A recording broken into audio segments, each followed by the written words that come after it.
আচ্ছা, নির্দিষ্ট সমাকল রূপে প্রকাশ করে মান নির্ণয় করো। এই অঙ্কটার ক্ষেত্রে অঙ্কটা কি দেওয়া আছে, limit n tending to infinity 1/√n square minus 1 square, n square minus 1ও থাকতে পারে, 1 স্কোয়ার করে নেবে, plus 1/√n square minus 2 square করতে করতে plus dot dot plus 1/√n square minus n-1 তার হোল স্কোয়ার। তাহলে নির্দিষ্ট সমাকল রূপে প্রকাশ করে মান নির্ণয় করার ক্ষেত্রে সূত্রটা কেমন থাকে আমি একটুখানি লিখে দিই। সেই ক্ষেত্রে সূত্রটা এরকম থাকে, ধরো limit h tending to 0, h থাকবে, তারপরে summation r equal to 1 to n f of a plus r h, এরকম যদি থাকে সেক্ষেত্রে কি হয়ে যায়, ফর্মুলা হয়ে যায় equal to integration a to b f x dx. তাহলে আমাদেরকে এই রকম অবস্থায় নিয়ে যেতে হবে।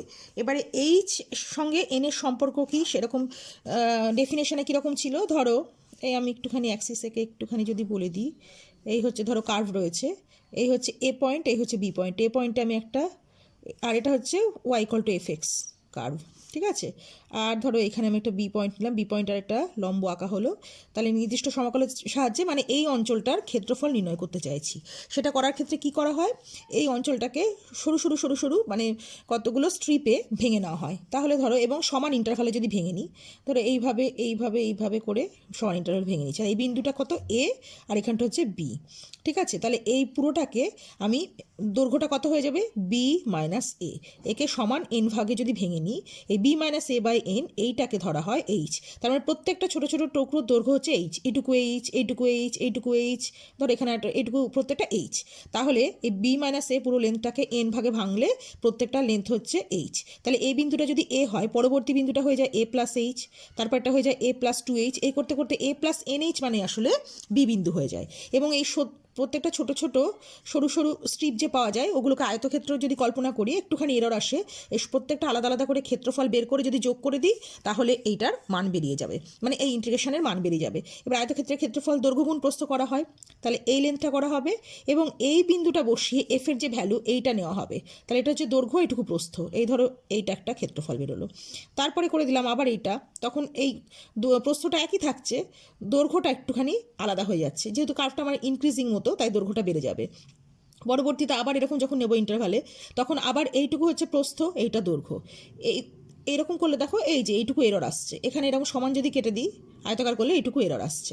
তাহলে এইবারে এই এররটা আসবে না যদি আমি এই এনকে ইনফিনিটিতে টেন্ড করিয়ে দিই। তাহলে কি বললাম, এই এনকে মানে যতগুলো ভাগ করা হচ্ছে সেটাকে যদি আমি ইনফিনিটিতে টেন্ড করিয়ে দিই, তাহলে এন ইনফিনিটিতে টেন্ড করা মানে এইচ হচ্ছে টেন্ডিং টু 0, 0 হয়ে যাচ্ছে না, টেন্ডিং টু 0 যদি হয় তাহলে এরর ভীষণ কমে যায়, ঠিক আছে। সেই ক্ষেত্রে প্রায় এক্স্যাক্ট এই ক্ষেত্রফলটা পাওয়া যায়। তাহলে এইটাকে কাজে লাগিয়ে আমরা এখানে ক্ষেত্রফল বার করব। আচ্ছা, এখন এই যে সরু সরু যে আয়তাকার স্ট্রিপগুলো নেওয়া হচ্ছে, সে প্রত্যেকটা স্ট্রিপ যোগ করে নিচ্ছি, তাকে একই রকমভাবে লিখছি জন্য এই যে সামেশান চিহ্ন দিয়ে সামেশান আকারে লেখা হচ্ছে। এখন আর ইকুয়াল টু 1 to n পর্যন্ত হতে পারে, তাহলে আমরা এইখান থেকে এই শেষ পর্যন্ত বলছি, যাই অথবা 0 থেকে হলে এ থেকে শুরু করে ঠিক আগের বিন্দুটা পর্যন্ত, মানে লোয়ার লিমিটও নিতে পারি, আপার লিমিট নিয়েও কাজ করতে পারি। আর ইকুয়াল টু হয় 0 to n-1 পর্যন্ত যাবে, অথবা আর ইকুয়াল টু 1 to n পর্যন্ত যাবে। তাহলে আমার এই অঙ্কটাকে এখন এরকম সামেশান আকারে নিয়ে যেতে হবে। আচ্ছা, এখন তাহলে অঙ্কটা শুরু করি। আমাকে ওই f of a plus r h মানে সামেশান আকারে এটাকে নিয়ে যেতে হবে। এখন দেখো আমি বললাম যে আর ইকুয়াল টু 1 to n পর্যন্ত হতে পারে, অথবা 0 to n-1 পর্যন্ত হতে পারে। আমার এখানে n-1 পর্যন্ত আমি পাবো, তাহলে এখানে 1 থেকে স্টার্ট করলে হবে না, এখানে 0 থেকে স্টার্ট করতে হবে। তাহলে যেহেতু n টেন্ডিং টু ইনফিনিটি, তাহলে যদি n হচ্ছে ইনফিনিটিতে টেন্ড করে, তার মানে 1/n হচ্ছে গিয়ে তোমার 0-তে টেন্ড করবে। তাহলে আমি যদি এখানে প্লাস একটা 1/n নিয়ে নিই, তার মানে 0ই নিয়ে নিচ্ছি। তাহলে দেখো কি হচ্ছে, limit n tending to infinity 1/n, আমি একটা এক্সট্রা যদি করে নিই, তার মানে 1/n এটা 0, তার মানে 0 অ্যাড করা মানে কিছুই হলো না, plus 1/√n² - 1 plus 1/√n² - 2² plus 1/√n² - 3² plus dot dot dot plus 1/√n² - n-1 তার হোল স্কোয়ার। দেখা যাচ্ছে ঠিকঠাক? হ্যাঁ। ইকুয়াল টু, এবার সবাইকে একরকম প্যাটার্নে নিয়ে যেতে হবে না, আমি সামেশন ইউজ করতে পারবো না, limit n tending to infinity. এবারে এটাকে দেখো আমি প্রত্যেকটার থেকে কি করব, এই এটা রুট ওভারের মধ্যে যদি লিখি, এন মানে হচ্ছে রুট ওভার এন স্কোয়ার বা root over N square minus zero square করতে পারি, ঠিক আছে। আমি এখানটায় বলছি, এই যে আমি এখানটা একটু লিখে দেখাচ্ছি, 1/n মানে আমি লিখতে পারি 1/রুট ওভার এন স্কোয়ার, মানে ইকুয়াল টু আবার লিখতে পারি 1/রুট over N square minus zero square. দেখো অন্যগুলোর সঙ্গে একই রকম দেখতে হয়ে গেল। এইবার আমি রুট ওভারের মধ্যে থেকে এন স্কোয়ার কমন নেব, তাহলে রুটের বাইরে এসে এন হয়ে যাবে। তাহলে প্রথমটার ক্ষেত্রে কি হবে, এন ইন্টু রুট ওভারের মধ্যে কী থাকবে, তাহলে 1 মাইনাস 0/n তার হোল স্কোয়ার হয়ে যাবে। দেখো এইটা থেকে এইখানে প্লাস 2 নম্বরটা থেকে আবার যদি আমি একটা এন কমন নিই, তাহলে 1 মাইনাস 1/n তার হোল স্কোয়ার হয়ে গেল। এটার থেকে আমি যদি এবার একটা এন কমন নিই, মানে এন স্কোয়ার কমন নিচ্ছি, রুটের বাইরে এসে এন হলো, তাহলে রুট ওভার 1 মাইনাস 2/n তার হোল স্কোয়ার হয়ে গেল, plus dot dot dot plus লাস্টেরটা তাহলে কী হচ্ছে 1/n থাকলো, root over 1 minus n minus 1/n তার হোল স্কোয়ার।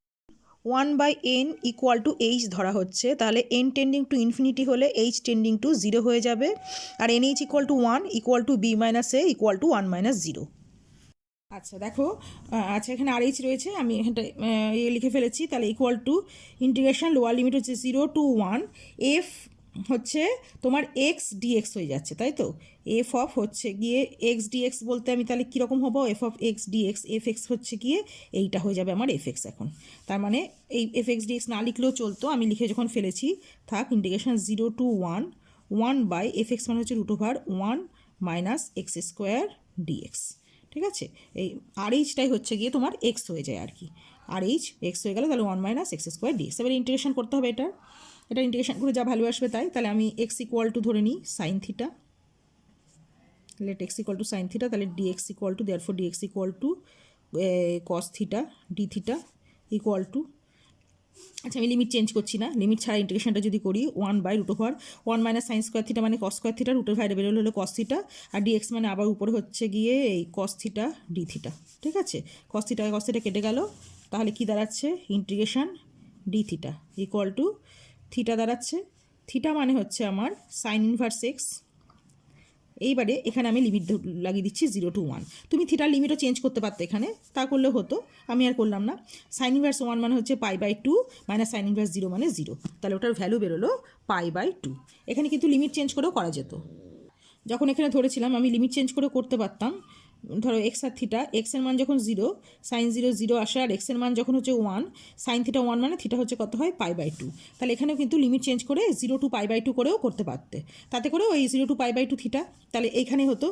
আমি আরেকবার করে দিচ্ছি, তাহলে এখান থেকে লিমিটটা চেঞ্জ হয়ে যেত, লিমিট হচ্ছে 0 to π/2 ডি থিটা হয়ে যেত, তাহলে সেখানেও থিটা 0 to π/2 ইকুয়াল টু হচ্ছে সেখানেও π/2 আসতো। লিমিট আগেও চেঞ্জ করা যায়, পরে গিয়েও এভাবে করা যায়। নির্দিষ্ট সমাকল রূপে প্রকাশ করে তারপরে এটার মান নির্ণয় করতে হবে। এটাতেও সেই একই ফর্মুলা আর কি, আমার এরকম limit h tending to 0 h into summation r equal to 1 to n f of a plus r h যদি পাওয়া যায় equal to integration a to b f x dx, এইভাবে প্রকাশ করে নিয়ে তারপরে আমার ইন্টিগ্রেশনটা করতে হবে। আচ্ছা এখানে আমার নিচে n মানে 1/n লাগবে, আমি সেটা করার জন্য কি করছি দেখো, আমাকে অ্যাডজাস্ট করে তৈরি করতে হবে। Limit n tending to infinity 1/রুট ওভারের মধ্যে আমার আগে n স্কোয়ার তৈরি করতে হবে, নাহলে আমি n নিতে পারবো না, তাহলে আমি যদি n স্কোয়ার তৈরি করি n স্কোয়ার বাই n করলে মানটা ঠিক থাকছে, প্লাস 1/রুট over 2n square by n plus 1/রুট over 3n square by n plus dot dot dot plus 1/, এটা রুটের মধ্যে গেলে তবে এটা n স্কোয়ার হয়, এটা শুধু n আছে, তাহলে 1/, এটা রুট ওভারের মধ্যে গেলে এটা n স্কোয়ার হতো, কিন্তু আমি একটা বাই যেহেতু n করবো, তাহলে n into n square by n, দেখো এই n কেটে গেলে n স্কোয়ারটা রুটের বাইরে এলে 1/n হয়ে যায়, ঠিক আছে। তাহলে equal to limit n tending to infinity, এই যে প্রত্যেকের উপরে যে n স্কোয়ারটা আছে এটা যদি আমি কমন নিয়ে নিই তাহলে রুটের বাইরে এসে n হয়ে যাবে, মানে বাইরে এখানে থেকে যাবে। আমি একটু আবার প্রত্যেকটা লাইনে লিখছি, এই n কমন নিয়ে নিলাম, তাহলে রুট ওভার 1/n প্লাস 1/, এখানে একটা n কমন নিলাম রুট ওভার 2/n প্লাস 1/, এখানে একটা n কমন নিলাম root over 3/n plus dot dot dot plus 1/, এখানে একটা n কমন নিলাম, তাহলে রুট ওভার এই n স্কোয়ারটা কমন নিলে চলে গেল n/n, ঠিক আছে। এই n স্কোয়ারটা কমন নিয়েছি কিন্তু আমি, দেখো ঠিক আছে। এইবারে limit N trending to infinity, এই 1/n প্রত্যেকের মধ্যে রয়েছে, 1/nটা এখানে নিয়ে নিলাম, তাহলে 1/√1/n plus 1/√2/n plus dot dot করতে করতে প্লাস 1/√n/n হয়ে গেল। ঠিক আছে, এইবারে আমি 1/n ইকুয়াল টু এইচ ধরে নিলাম, 1/n ইকুয়াল টু এইচ ধরি, তার মানে NH ইকুয়াল টু হচ্ছে গিয়ে 1 হয়ে গেল, ইকুয়াল টু আমি বি মাইনাসে NH মানে বি মাইনাসে, তার মানে হচ্ছে 1 - 0 ধরতে পারি। তাহলে কি হলো, লোয়ার লিমিট হয়ে যাবে 0 আর আপার লিমিট হয়ে যাবে 1, এ আর বি এর পরিবর্তে। আর যেহেতু n টেন্ডিং টু ইনফিনিটি, তাহলে অবশ্যই h টেন্ডিং টু 0 হবে, তাই তো 1/n মানে 0 হয়ে যাচ্ছে। তাহলে এই ভ্যালুগুলো এখানে আমি বসিয়ে দিচ্ছি। লিমিট h টেন্ডিং টু 0 হবে, 1/n মানে হচ্ছে h হয়ে গেল, তাহলে 1/√, আচ্ছা এটা কি আছে, 1/n আছে, 1/n মানে h, তার মানে 1 into h plus 1/√2 into 1/n আছে, তার মানে 2 into h plus dot dot dot plus 1/√, n into h হবে, 1/n মানে হচ্ছে h, তার মানে n ইন্টু h হয়ে গেল। দেখো এইবার আমি সামেশন আকারে লিখছি, limit h tending to 0, h থাকলো summation r equal to 1 to n, এই যে 1 2 3 করতে করতে r equal to 1 to n, 1 by তাহলে √এর মধ্যে কি হয়ে যাবে, আর এইচ হয়ে যাবে। দেখো আর এর ভ্যালু যখন 1 বসাচ্ছ তখন এটা, আর এর ভ্যালু যখন 2, এটা এরকম এলো। তাহলে equal to integration, lower limit তোমার 0 এসছে আর আপার লিমিট 1, তাহলে লোয়ার লিমিট হচ্ছে 0, upper limit 1, 1 by r h হচ্ছে গিয়ে এক্স হয়ে যায়, তাহলে মানে 1/√x dx। দেখো এটা হয়ে গেল। তাহলে এটার আবার ইন্টিগ্রেশন করলে হয়ে যাবে x⁻⁻½ তার মানে হচ্ছে x⁻⁻½ plus 1 divided by -½ plus 1, 0 to 1 বেরোলো। এটা মানে হচ্ছে হাফ মানে হচ্ছে 2, আর এটা হচ্ছে √x এর ভ্যালু 0 to 1 বসিয়ে দিলাম, তাহলে 2 × 1 তার মানে হচ্ছে ভ্যালু বেরোলো